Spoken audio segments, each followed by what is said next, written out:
আসসালামু আলাইকুম। শাকিব কুকিং রেসিপিতে আপনাদের স্বাগতম।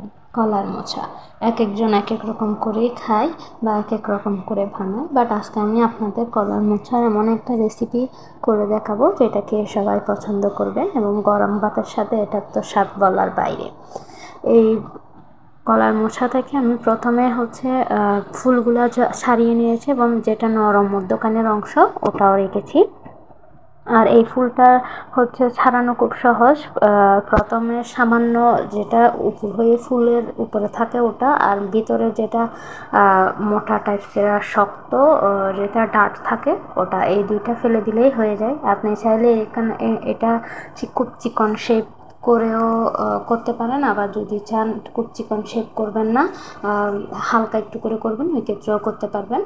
আর এটা সিদ্ধ করে নিতে হবে, কারণ কলার মোচা একটু শক্ত থাকে, যেহেতু আমি এটা সম্পূর্ণটাই বোনা বোনা টাইপসের করব, সেই জন্য আমি এখানে হালকা লবণ আর হালকা হলুদ দিয়ে এটা সিদ্ধ করে নিয়েছি। সিদ্ধ করে পানির ছাঁকনি দিয়ে ছেঁকে নিয়েছি। পরবর্তীতে আমি ছাঁকনি থেকেও কলার মোচাটা নিয়ে ওখান থেকেও ভালো করে চেপে পানিগুলো ছাড়িয়ে নিয়েছি। এই পর্যায়ে আমি এটা ভেজে নেব।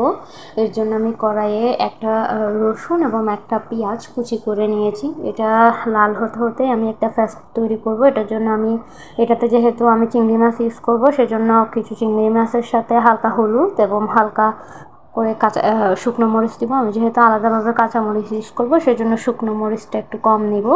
আর লবণ আর হালকা পানি মিক্স করে এটা আমি চুলায় দিয়ে দিব।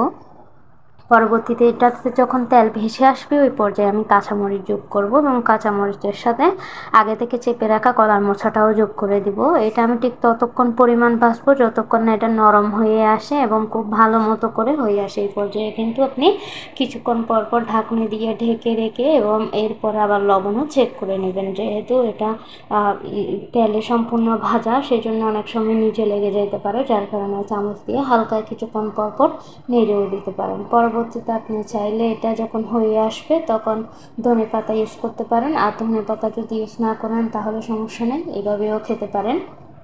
এই কলার মোচাটা কিন্তু গরম ভাতের সাথে খুব ভালো লাগে, এক প্লেট ভাত নিমিশে শেষ হওয়ার মতো।